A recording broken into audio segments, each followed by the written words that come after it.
अपना संजीवन है, ये अपना संजीवन है।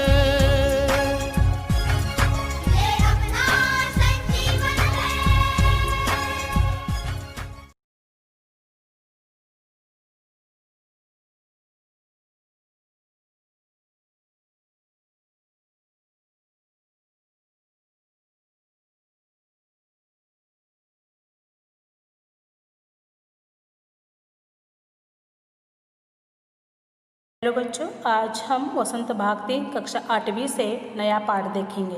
पाठ क्रमांक 11 और पाठ का नाम है जब सिनेमा ने बोलना सीखा और इस पाठ के लेखक है प्रदीप तिवारी जी। तो बच्चों, यह पाठ उस समय के दौर पर आधारित है जब सिनेमा या फिल्में बनती तो थी लेकिन मूक फिल्में बनती थी। उसमें आवाज़ या उन फिल्मों में आवाज़ बिल्कुल भी नहीं होती थी, संगीत नहीं होता था, लोगों को सिर्फ फिल्मों के कलाकारों के अभिनय देखने के लिए मिलता था। लेकिन जब सिनेमा ने बोलना सीखा, मतलब फिल्मों के कलाकारों की आवाज़ सुनाई देने लगी, उसमें गाने बजने लगे, लोगों को पसंद भी आने लगी। लेकिन बच्चों, यह पहली बोलने वाली फिल्म कब बनी, किसने बनाई, किस आधार पर बनी, फिल्मों में कलाकार कौन कौन थे और जो फिल्म बनी उन फिल्मों का विज्ञापन कैसे किया गया, इसकी जानकारी इस पाठ में आज हम लेने वाले हैं। तो बढ़ते हैं पाठ की ओर और देखते हैं कि इस पाठ में हमें क्या बताया गया है। तो पाठ की शुरुआत इस तरह है। वे सभी सजीव हैं, सांस ले रहे हैं, 100% बोल रहे हैं, 78 मुर्दा इंसान जिंदा हो गए। उनको बोलते बातें करते देखो। देश की पहली सवाक मतलब बोलती फिल्म आलम आरा के पोस्टरों पर विज्ञापन की यह पंक्तियाँ लिखी हुई थी। तो बच्चों, यह जो फिल्म है पहली सवाक मतलब बोलने वाली फिल्म, नाम क्या है उसका, आलम आरा। जब यह फिल्म बनी तो उसका विज्ञापन करने के लिए ये उपर्युक्त वाक्य लिखे गए थे कि वे सभी सजीव है, मतलब इस फिल्म में जो काम करने वाले लोग हैं सजीव है, सांस ले रहे हैं, 100% बोल रहे हैं और 78 मुर्दा इंसान जिंदा हो गए। मतलब यह जो फिल्म है उसमें 78 कलाकार काम करने वाले थे। उनको बोलते हुए सुनो, बातें करते हुए सुनो, इस प्रकार का विज्ञापन आलम आरा फिल्म का किया गया था। 14 मार्च 1931 की वह ऐतिहासिक तारीख भारतीय इतिहास में सिनेमा में बड़े बदलाव का दिन था। इसी दिन पहली बार भारत के सिनेमा ने बोलना सीखा था। तो ये जो फिल्म बनी थी वो तारीख कौन सी थी, 14 मार्च 1931। तो भारतीय सिनेमा के क्षेत्र में बड़ा बदलाव का दिन था और इसी दिन यह फिल्म बनी थी। मतलब इसी दिन सिनेमा ने बोलना सीखा था, मतलब लोगों के सामने बोलती हुई पहली फिल्म आ गई थी। हालांकि वह दौर ऐसा था जब मूक सिनेमा लोकप्रियता के शिखर पर था। पहली बोलती फिल्म जिस साल प्रदर्शित हुई उसी साल कई मूक फिल्में भी विभिन्न भाषाओं में बनी, मगर बोलती फिल्मों का नया दौर शुरू हो गया। तो ये जो पहली बोलती फिल्म थी वह जब बनी उसी साल बहुत सारे मूक फिल्में भी बनी थी, अन्य भाषाओं में, विभिन्न भाषाओं में बनी थी। लेकिन जब पहली बोलती फिल्म सबके सामने आ गई, प्रदर्शित हो गई, तो बोलती फिल्मों का एक नया दौर शुरू हो गया, यानी लोगों को वह बहुत पसंद आने लगा। पहली बोलती फिल्म आलम आरा बनाने वाले फिल्मकार थे अर्देशीर एम ईरानी। तो ये जो पहली बोलती फिल्म आलम आरा, ये जो फिल्म है इसे बनाने वाले फिल्मकार थे अर्देशीर ईरानी जी। तो अर्देशीर ने 1929 में हॉलीवुड की एक बोलती फिल्म शो बोट देखी और उनके मन में बोलती फिल्म बनाने की इच्छा जगी। तो यह फिल्म उन्हें बनाने की प्रेरणा कहाँ से मिली, तो उन्होंने 1929 में हॉलीवुड की एक बोलती हुई फिल्म देखी थी जिसका नाम था शो बोट, और उनके मन में भी एक ख्याल आया कि वह भी एक बोलती हुई फिल्म बनाएंगे। पारसी रंगमंच के एक लोकप्रिय नाटक का आधार बनाकर उन्होंने फिल्म की पटकथा बनाई। तो फिल्म बनाना है तो पटकथा, एक कथा होना ज़रूरी है। तो अर्देशीर जी ने क्या किया कि पारसी रंगमंच का एक लोकप्रिय नाटक का आधार लिया और उस नाटक के आधार पर उन्होंने पटकथा बनाई और इस नाटक के कई गाने जो के तो फिल्म में लिए गए। जब उन्होंने फिल्म बनाने की सोची तो पटकथा के लिए पारसी रंगमंच के एक नाटक का आधार लिया और उस नाटक में जो भी गाने थे उसमें से कई गाने उन्होंने जो के तो यानी जैसे कि वैसे ले लिए। एक इंटरव्यू में अर्देशीर ने उस वक्त कहा था, हमारे पास कोई संवाद लेखक नहीं था, गीतकार नहीं था, संगीतकार नहीं था, इन सब की शुरुआत होनी थी।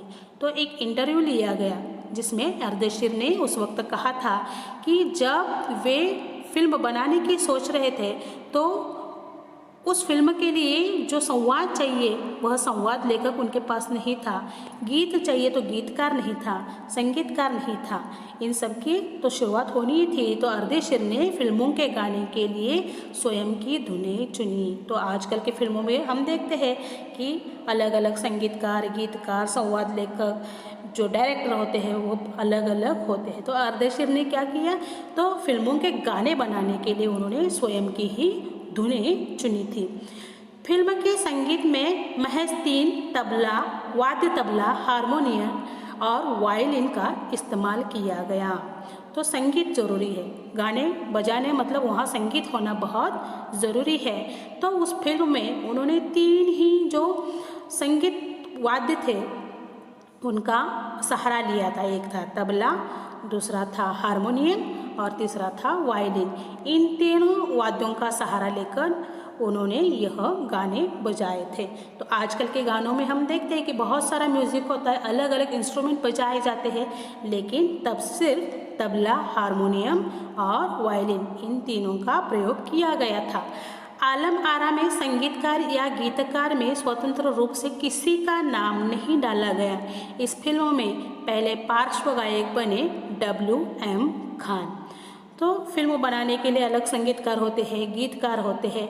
तो आलम आरा बनाने के लिए किसी का भी स्वतंत्र रूप से नाम नहीं दिया गया और इन गानों को गाने वाले पहले पार्श्व गायक थे W.M. खान। तो आजकल हम देखते हैं कि बहुत सारे जो पार्श्व गायक होते हैं, गाने गाने वाले जो कलाकार होते हैं, लेकिन उस समय इस फिल्म में गाने वाले थे W.M. खान जी। पहला गाना था दे दे खुदा के नाम पर प्यारे अगर देने की ताकत है। तो उस समय जब फिल्म बनी तब पहला गाना जो लोगों के सामने आया था, पहला गाना था दे दे खुदा के नाम पर प्यारे अगर देने की ताकत है। आगे देखते हैं। आलम आरा का संगीत उस समय डिस्क फॉर्म में रिकॉर्ड नहीं किया जा सका। फिल्म की शूटिंग शुरू हुई तो साउंड के कारण ही इसकी शूटिंग रात में करनी पड़ती थी। तो आलम आरा का जो संगीत था तो उस समय जो डिस्क फॉर्म होता था उसमें रिकॉर्ड नहीं किया जा सकता था, क्योंकि उस अलग अलग जो साउंड होती है उसके कारण उन्हें शूटिंग रात में ही करनी पड़ती थी। अगर दिन में करते तो बहुत सारी उसमें आवाज़ मिक्स हुआ करती थी। तो उन्होंने ये जो फिल्म है इसकी शूटिंग रात में करते थे। मुग युग की अधिकतर फिल्मों को दिन के प्रकाश में शूट कर लिया जाता था, मगर आलम आरा की शूटिंग रात में होने के कारण इसमें कृत्रिम प्रकाश व्यवस्था करनी पड़ी। तो उस समय जो मुख्य फिल्में बनती थी वो दिन के प्रकाश में बनती थी, क्योंकि अगर उसमें कई आवाज़ मिक्स भी हो जाते थे तो लोगों के सामने नहीं आते थे, क्योंकि वह मुख्य थे। लेकिन ये आलम आरा जो बोलने वाली फिल्म थी इसमें दिन में बहुत सारे आवाज़ उसमें मिलते थे, इस कारण इस फिल्म की शूटिंग रात में ही करनी पड़ती थी और उसके लिए उन्हें कृत्रिम प्रकाश व्यवस्था करनी पड़ती थी। यहीं से प्रकाश प्रणाली बनी जो आगे फिल्म निर्माण का ज़रूरी हिस्सा बनी। तो आजकल हम शूटिंग देखते हैं कि जो प्रकाश योजना होती है, यानी जो भी लाइट्स होने चाहिए होती है वह अलग अलग प्रकार की होती है, जो उसमें होना ज़रूरी भी होता है। आलम आरा ने भविष्य के कई स्टार और तकनीशियन तो दिए ही है, अर्देशीर की कंपनी तक ने भारतीय सिनेमा के लिए 150 से अधिक मूक और लगभग 100 सवाक फिल्में बनाई। तो आलम आरा ये जो फिल्म है, इस फिल्म ने भविष्य में कई स्टार तकनीशियन यानी जो टेक्नोलॉजी का काम करते हैं ऐसे लोग इस आलम आरा फिल्म ने दिए हैं। और अर्देशीर की जो कंपनी थी, इस कंपनी ने भारतीय सिनेमा के लिए 150 से अधिक मूक और लगभग 100 सवा यानी 100 बोलने वाली फिल्में बनाई हैं। मतलब पहले बोलने वाले सिनेमा बनाने का जो श्रेय है वह अर्देशीर को जाता है। आगे देखते हैं। Alam Ara film Arabian nights जैसे फैंटेसी थी। फिल्म ने हिंदी उर्दू के मेल वाली हिंदुस्तानी भाषा को लोकप्रिय बनाया। तो जो फिल्में होती है वो कैसी होनी चाहिए, जो लोगों की समझ में आ जाए, बोलचाल की भाषा में जो फिल्में होती है वही लोगों के समझ में आती हैं। तो ये आलम आरा जो फिल्म है, इस फिल्म में हिंदी और उर्दू जो मेल खाने वाली भाषा यानी हिंदुस्तानी भाषा का प्रयोग किया गया और हिंदुस्तानी भाषा को लोकप्रिय बनाया। इसमें गीत, संगीत तथा नृत्य के अनोखे संयोजन थे। सिर्फ गाने और जो एक्टिंग इतना ही नहीं था, तो उसी के साथ संगीत भी बजता था, अलग अलग नृत्य होते थे। फिल्म की नायिका जुबेदा थी। जो महत्वपूर्ण पात्र होता है नायिका, वह जुबेदा थी और नायक थे विट्ठल। वे उस दौर के सर्वाधिक पारिश्रमिक पाने वाले स्टार थे। और ये जो दोनों हैं जुबेदा और विट्ठल, उस दौर के सर्वाधिक पैसे लेने वाले जो स्टार होते हैं उनमें से ये दोनों थे, विट्ठल और जुबेदा। उनके चयन को लेकर भी एक किस्सा काफ़ी चर्चित है। तो जब उन्हें फिल्मों में लेने की बातचीत होने लगी, तब जब उन्हें लिया गया उसके लिए भी एक किस्सा चर्चित है। यानी कुछ तो उस समय हुआ था जब इन दोनों को लिया गया। क्या हुआ था देखो, विट्ठल को उर्दू बोलने में मुश्किलें आती थी। तो जो विट्ठल इस फिल्म के कलाकार थे, मुख्य पात्र थे, उन्हें उर्दू बोलने में मुश्किल आती थी। मतलब उन्हें उर्दू भाषा बोलना नहीं आता था। पहले उनका बतौर नायक चयन किया गया, मगर इसी कमी के कारण उन्हें हटाकर उनकी जगह महबूब को नायक बना दिया गया। तो विट्ठल को तो कलाकार के रूप में, जो एक्टर के रूप में, मुख्य पात्र के रूप में लिया गया, लेकिन उन्हें उर्दू नहीं बोलना आता था। इसी कारण उन्हें उस फिल्म से हटा दिया गया और जो उर्दू बोलने वाले महबूब थे उन्हें इस फिल्म में लिया गया। विट्ठल नाराज़ हो गए और अपना हक पाने के लिए उन्होंने मुकदमा कर दिया। तो अचानक इस फिल्म से निकाल देने के कारण विट्ठल जो नायक थे इस फिल्म के, वो नाराज़ हो गए और उन्होंने क्या किया, अपना हक पाने के लिए उन्होंने मुकदमा कर दिया। उस दौर में उनका मुकदमा मोहम्मद अली जिन्ना ने लड़ा, जो तब के मशहूर वकील हुआ करते थे। तो उनका मुकदमा किसने लड़ा, तो मोहम्मद अली जिन्ना, जो उस समय के बहुत ही मशहूर वकील हुआ करते थे। विट्ठल मुकदमा जीते और भारत की पहली बोलती फिल्म के नायक बने। तो मुकदमा विट्ठल जीत गए और जो पहली बोलती फिल्म है आलम आरा, उसके वह मुख्य नायक बने थे। उनकी कामयाबी आगे भी जारी रही। मराठी और हिंदी फिल्मों में वे लंबे समय तक नायक और स्टंटमैन के रूप में सक्रिय रहे। तो ये जो विट्ठल है वह जब इस फिल्म में काम करने लगे आलम आरा में, तो उनकी कामयाबी आगे बढ़ती ही जा रही थी। उन्होंने बाद में मराठी और हिंदी फिल्मों में लंबे समय तक काम किया। नायक के साथ वे स्टंटमैन के रूप में भी काम किया करते थे। इसके अलावा आलम आरा में सोहराब मोदी, पृथ्वीराज कपूर, याकूब और जगदीश सेठी जैसे अभिनेता भी मौजूद रहे, जो आगे चलकर जो फिल्म उद्योग के प्रमुख स्तंभ बने। तो विट्ठल जो आलम आरा में मुख्य नायक थे, उन्हीं के साथ सोहराब मोदी, पृथ्वीराज कपूर, याकूब और जगदीश सेठी ऐसे अनेक दिग्गज अभिनेता इस फिल्म में थे, जो आगे चलकर जो फिल्म उद्योग होता है उसके प्रमुख आधार बने। तो बच्चों, ये नाम तो आपने सुने नहीं होंगे। आजकल के जो नायक हैं उनके नाम आपको पता है, लेकिन ये जो उस दौर के जो नायक थे उन्हीं के कारण ये फिल्म उद्योग जो है वह आगे बढ़ सका है। यह फिल्म 14 मार्च 1931 को मुंबई के मैजेस्टिक सिनेमा में प्रदर्शित हुई। तो फिल्म बनने के बाद उसे प्रदर्शित करना बहुत ज़रूरी होता है। तो यह फिल्म 14 मार्च 1931 को जो मुंबई का मैजेस्टिक सिनेमा हॉल है वहाँ प्रदर्शित हुआ।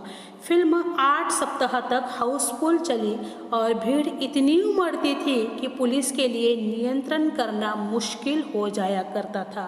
तो पहली बार बोलती फिल्म बनी थी और यह फिल्म जब सिनेमा हॉल में लगी तब 8 सप्ताह तक ये फिल्म हाउसफुल चली और वह फिल्म देखने के लिए लोगों की इतनी भीड़ उमड़ती थी कि वहाँ पुलिस का नियंत्रण रखना बहुत ज़रूरी हुआ करता था और पुलिस को भी ये जो भीड़ है इस पर नियंत्रण करना बहुत मुश्किल होता था।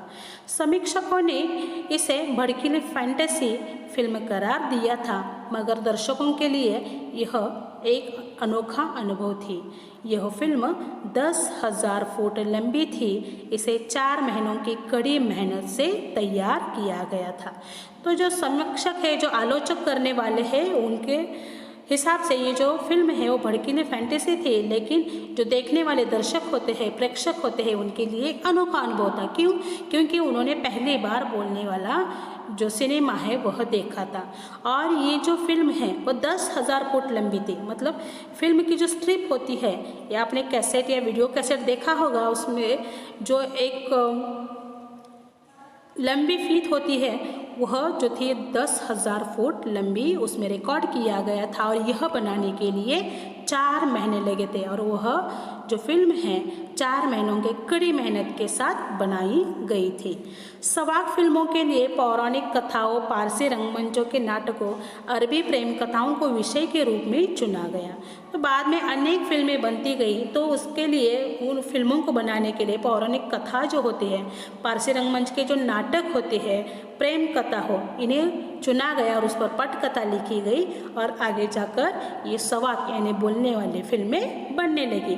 इनके अलावा कई सामाजिक विषयों वाली फिल्में भी बनी। ऐसा नहीं कि सिर्फ पौराणिक कथाओं, देवी देवताओं का या काल्पनिक कहानी, इन पर ये फिल्में नहीं बनते थे। बाद में जो सामाजिक विषय होते हैं, सामाजिक घटनाएं होती हैं, उन पर भी फिल्में बनाई गई। ऐसी ही एक फिल्म थी खुदा की शान। इसमें एक किरदार महात्मा गांधी जैसा था। इसके कारण सवाक सिनेमा को ब्रिटिश प्रशासकों के तीखी नज़र का सामना करना पड़ा। तो जो सामाजिक विषयों वाली फिल्में बनी थी उसमें एक ऐसी फिल्म थी खुदा की शान और इसमें एक किरदार यानी कैरेक्टर था, महात्मा गांधी जैसा एक कैरेक्टर था।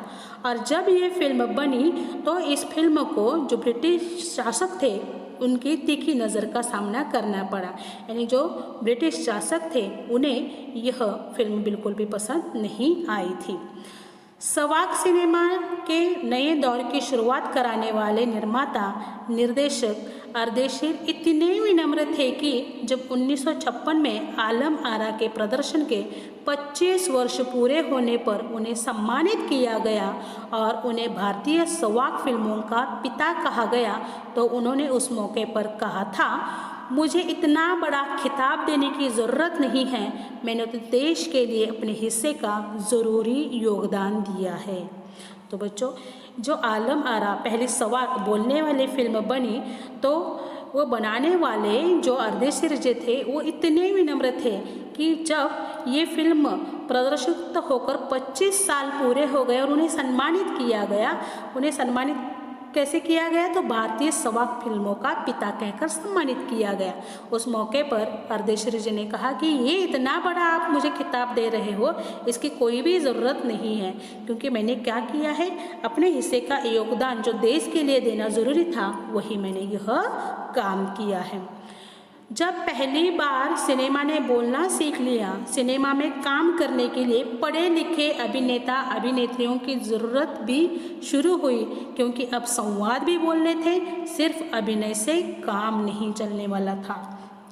तो बाद में जब ये और भी बोलने वाले सिनेमा आगे आने लगे, तब उसमें काम करने वाले जो कलाकार होते थे वह अब पढ़े लिखे चाहिए थे, क्योंकि उन्हें अब संवाद बोलने भी थे। सिर्फ अभिनय करने से काम नहीं चलने वाला था, यानी उनके सामने जो भी डायलॉग थे, जो भी संवाद थे, उन्हें अब बोलना भी था। मुख्य फिल्मों के दौर में तो पहलवान जैसे शरीर वाले, स्टंट करने वाले और उछल कूद करने वाले अभिनेताओं से काम चल जाया करता था। अब उन्हें संवाद बोलना था और गायन की प्रतिभा की कद्र भी होने लगी थी। तो जब मुख्य फिल्में बनते थे उस दौर में, उन फिल्मों में जो पहलवान जैसे शरीर वाले थे, हट्टे कट्टे थे, स्टंट करने वाले थे, उछल कूद करने वाले थे, उनका काम चल जाता था। लेकिन जब बोलने वाली फिल्में आने लगी तो उसमें संवाद बोलना ज़रूरी था। तो उस संवाद बोलने के लिए पढ़ा लिखा होना बहुत ज़रूरी था। उसी के साथ गायन की प्रतिभा, यानी गायन की कला जिनमें थे उनकी भी कद्र होने लगी थी। इसलिए आलम आरा के बाद आरंभिक सवाक दौर की फिल्मों में कई गायक अभिनेता बड़े पर्दे पर नज़र आने लगे।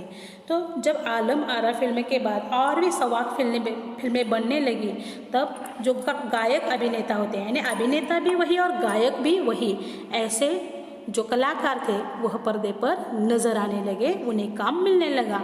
हिंदी उर्दू भाषाओं का महत्व बढ़ा। लोगों के बोलचाल की भाषा, लोगों में समझ में आने वाली भाषा हिंदी उर्दू, तो इन भाषाओं का महत्व बढ़ने लगा।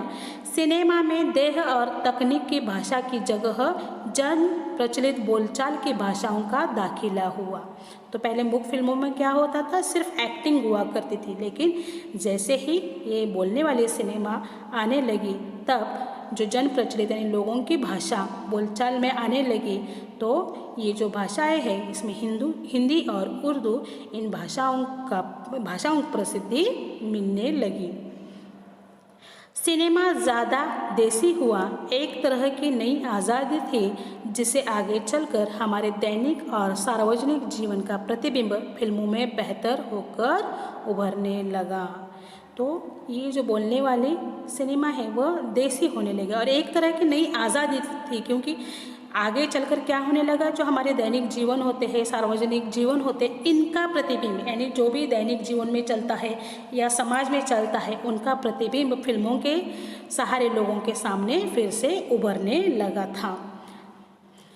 अभिनेता और अभिनेत्रियों की लोकप्रियता का असर उस दौर के दर्शकों पर भी खूब पड़ रहा था। माधुरी नाम की फिल्म में नायिका सुलोचना की हेयर स्टाइल उस दौर में औरतों में लोकप्रिय थी। तो अभिनेता, जो भी अभिनेत्री यानी जो हीरो हीरोइंस होती है, उनकी जो लोकप्रियता हो रही थी, उनका असर दर्शकों पर पड़ रहा था, जो आज भी पड़ता है। और माधुरी नाम की जो फिल्म में नायिका थी, जो सुलोचना की हेयर स्टाइल करती थी, और हम देखते हैं कि जो भी ये जो कलाकार होते हैं, इनकी जो स्टाइल होती है, फिर वो ड्रेसिंग स्टाइल हो या हेयर स्टाइल हो, वह समाज में झट से आ जाती है। और उस समय भी यही हुआ था, जो सुलोचना की हेयर स्टाइल थी उस समय के औरतों में बहुत लोकप्रिय हो गई थी। औरतें अपनी केश सज्जा उसी तरह कर रही थी। तो जिस तरह का ये हेयर स्टाइल था, वैसा ही हेयर स्टाइल, ये जो केश सज्जा है, उस समय की औरतें कर रही थी। अर्देशीर ईरानी की फिल्मों में भारतीय के अलावा ईरानी कलाकारों ने भी अभिनय किया था। ऐसा नहीं कि अर्देशीर जो फिल्म बना रहे थे उसमें सिर्फ भारतीय कलाकारों ने काम किया था। तो इस भारतीय कलाकारों के साथ ईरानी कलाकार जो थे, उन्होंने भी उनकी फिल्मों में काम किया था। स्वयं आलम आरा भारत के अलावा श्रीलंका, बर्मा और पश्चिम एशिया में पसंद की गई। और जो पहली फिल्म बनी थी आलम आरा, वह सिर्फ भारत में प्रसिद्ध नहीं हुई, तो भारत के साथ श्रीलंका, बर्मा, पश्चिम एशिया, इन देशों में भी वह बहुत पसंद की गई। भारतीय सिनेमा के जनक फाल्के को सवाक सिनेमा के जनक अर्देशीर ईरानी के उपलब्धि को अपनाना ही था, क्योंकि वहाँ से सिनेमा का एक नया युग शुरू हो गया था। तो बच्चों, जैसे बोलने वाली फिल्मों का जनक अर्देशीर को माना जाता है, वैसे भारतीय जो पहली फिल्में बनती थी उनके जनक फाल्के जी को माना जाता है। तो फाल्के जी को अर्देशीर ईरानी के उपलब्धि को अपनाना ही था, क्योंकि अर्देशीर ईरानी जी के कारण फिर सिनेमा युग का एक नया युग शुरू हो गया था। तो बच्चों, यहाँ पर जब सिनेमा ने बोलना सीखा, यह पाठ पूर्ण हो जाता है। इस पाठ से हमें सिनेमा, जो भारतीय सिनेमा है, वह कब बनी, कैसे बनी, बोलती सिनेमा कब बनी, उसके पात्र यानी कलाकार कौन कौन थे, इसके बारे में आज हमने देखा है। तो अगले वीडियो में इस पाठ पर आधारित हम प्रश्नोत्तर देखेंगे। तब तक आपको यह पाठ पढ़ना है। धन्यवाद।